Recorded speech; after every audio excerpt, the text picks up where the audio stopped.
The Telltale Heart by Edgar Allan Poe. True, nervous, very, very dreadfully nervous I had been, and am. But why will you say that I am mad? The disease had sharpened my senses, not destroyed, not dulled them. Above all was the sense of hearing acute. I heard all things in the heaven and in the earth. I heard many things in hell. How then am I mad? Hearken, and observe how healthily, how calmly I can tell you the whole story. It is impossible to say how first the idea entered my brain, but once conceived, it haunted me day and night. Object there was none, passion there was none. I loved the old man. He had never wronged me, he had never given me insult, for his gold I had no desire. I think it was his eye. Yes, it was this. He had the eye of a vulture, a pale blue eye with a film over it. Whenever it fell upon me, my blood ran cold.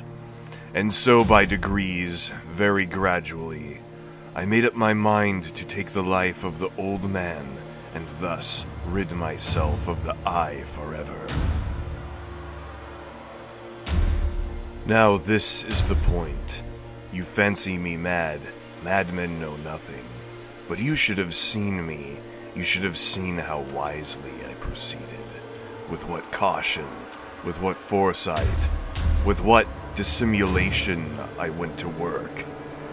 I was never kinder to the old man than during the whole week before I killed him, and every night about midnight I turned the latch of his door and opened it, oh so gently.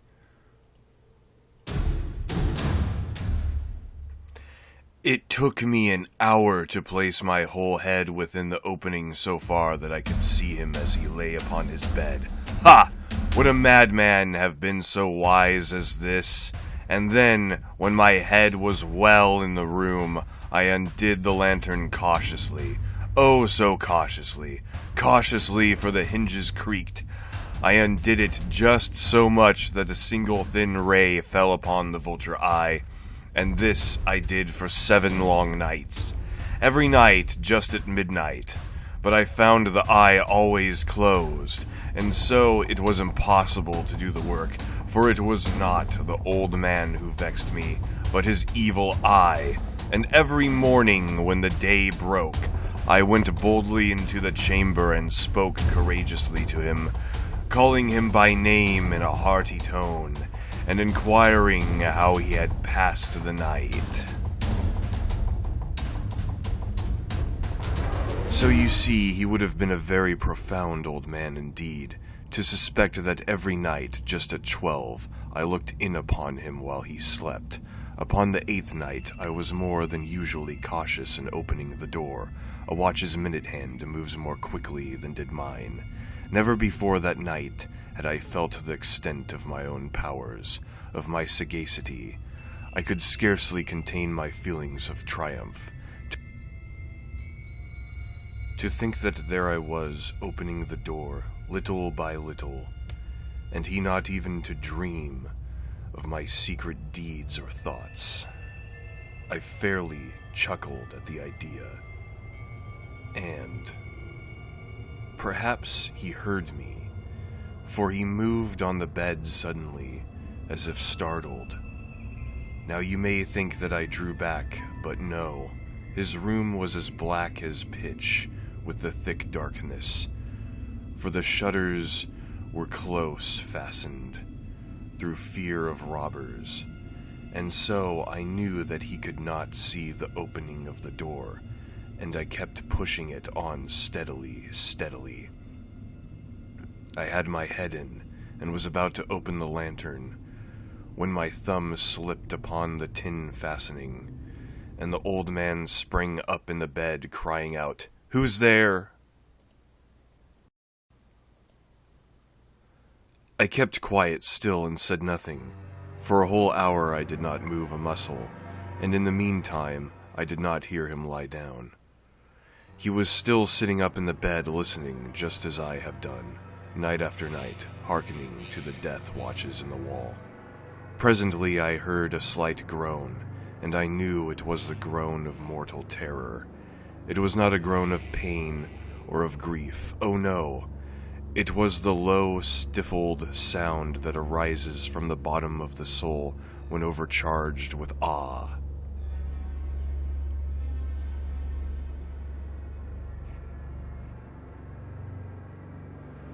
I knew the sound well, many a night, just at midnight, when all the world slept. It has welled up from my own bosom, deepening, with its dreadful echo, the terrors that distracted me. I say I knew it well. I knew what the old man felt, and pitied him, although I chuckled at heart. I knew that he had been lying awake, ever since the first slight noise.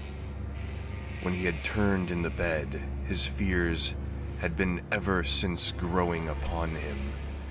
He had been trying to fancy them causeless, but could not. He had been saying to himself, "It is nothing but the wind in the chimney. It is only a mouse crossing the floor." Or, it is merely a cricket, which has made a single chirp. Yes, he has been trying to comfort himself with these suppositions, but he had found all in vain, because death, in approaching him, had stalked with his black shadow before him, and enveloped the victim.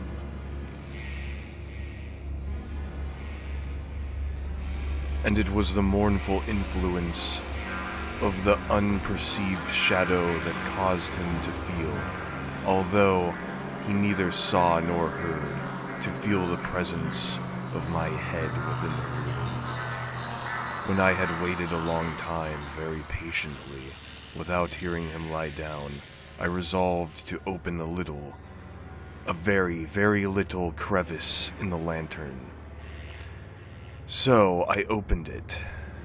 You cannot imagine how stealthily, until, at length, a single dim ray, like the thread of the spider, shot from out the crevice, and fell full upon the vulture eye. It was open, wide open, and I grew furious as I gazed upon it.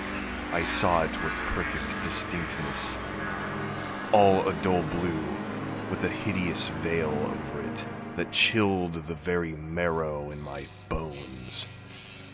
But I could see nothing else of the old man's face, or person, for I had directed the ray, as if by instinct, precisely upon the damned spot. And have I not told you that what you mistake for madness is but over-acuteness of the senses? Now I say, there came to my ears a low, dull, quick sound, such as a watch makes when enveloped in cotton.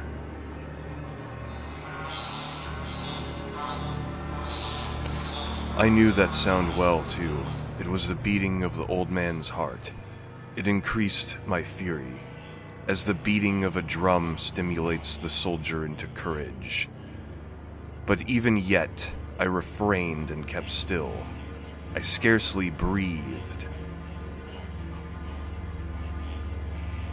I held the lantern motionless. I tried how steadily I could maintain the ray upon the eye. Meantime, the hellish tattoo of the heart increased. It grew quicker and quicker, and louder.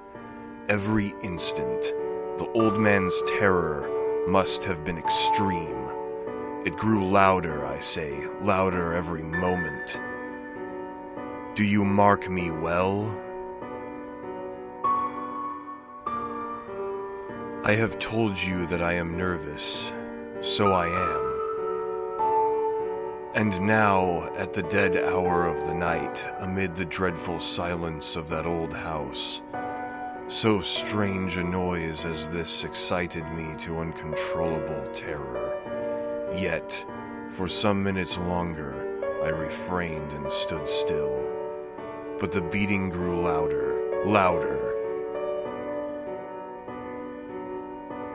I thought the heart must burst, and now a new anxiety seized me.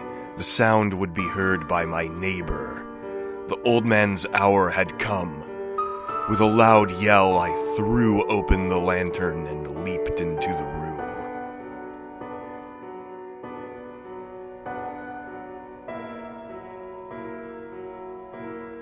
He shrieked once only.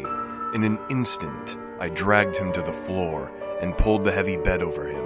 I then smiled gaily, to find the deed so far done, but for many minutes the heart beat on with a muffled sound.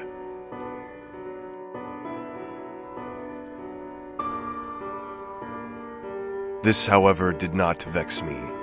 It would not be heard through the wall. At length it ceased. The old man was dead. I removed the bed and examined the corpse. Yes, he was stone dead. I placed my hand upon the heart and held it there many minutes. There was no pulsation. He was stone dead. His eye would trouble me no more.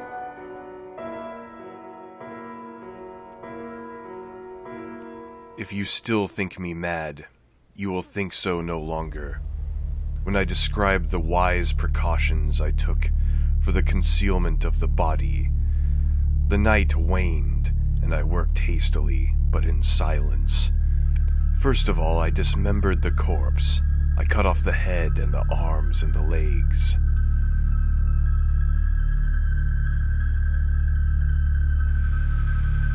I then took up 3 planks from the flooring of the chamber and deposited all between the scantlings.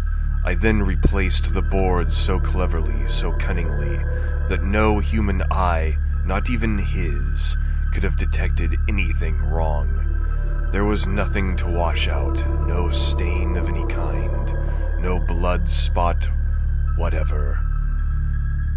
I had been too wary for that. A tub had caught all. Ha ha!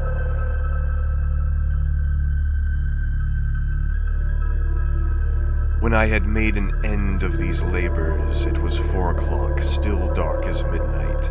As the bell sounded the hour, there came a knocking at the street door. I went down to open it with a light heart. For what had I now to fear?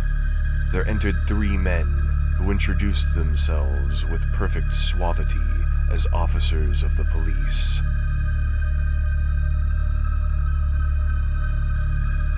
A shriek had been heard by a neighbor during the night. Suspicion of foul play had been aroused. Information had been lodged at the police office. And they, the officers, had been deputed to search the premises. I smiled, for what had I to fear? I bade the gentleman welcome. The shriek, I said, was my own in a dream. The old man, I mentioned, was absent in the country. I took my visitors all over the house. I bade them search well. I led them, at length, to his chamber. I showed them his treasures, secure, undisturbed. In the enthusiasm of my confidence, I brought chairs into the room and desired them here, to rest from their fatigues, while I myself, in the wild audacity of my perfect triumph, placed my own seat upon the very spot beneath which reposed the corpse of the victim.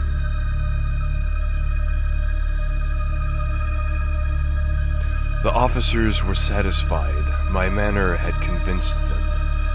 I was singularly at ease. They sat, and while I answered cheerily, they chatted of familiar things. But ere long, I felt myself getting pale and wished them gone. My head ached, and I fancied a ringing in my ears, but still they sat, and still chatted. The ringing became more distinct. it continued and became more distinct. I talked more freely to get rid of the feeling, but it continued and gained definitiveness, until at length I found that the noise was not within my ears.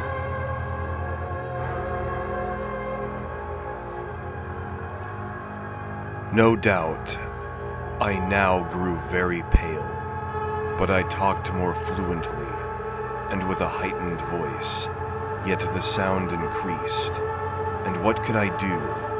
It was a low, dull, quick sound.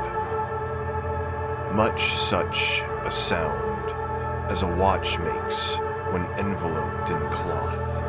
I gasped for breath, and yet the officers heard it not.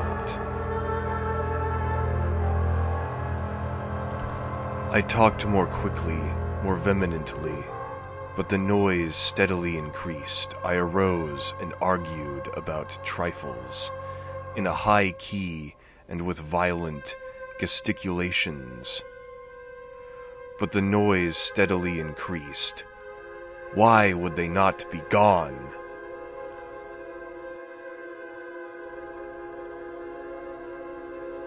I paced the floor to and fro with heavy strides, as if excited to fury by the observations of the men, but the noise steadily increased. Oh God, what could I do? I foamed, I raved, I swore. I swung the chair upon which I had been sitting, and grated it upon the boards.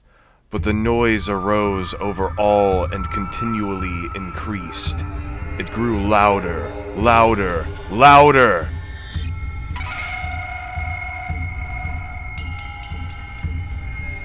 And still the men chatted pleasantly and smiled. Was it possible they heard not? Almighty God, no, no.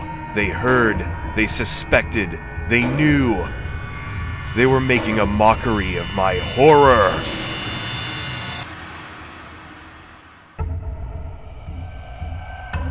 This I thought, and this I think. But anything was better than this agony. Anything was more tolerable than this derision. I could bear those hypocritical smiles no longer. I felt that I must scream or die. And now, again, hark! Louder, louder, louder, louder! Villains! I shrieked. Dissemble no more! I admit the deed. Tear up the planks. Here, here! It is the beating of his hideous heart!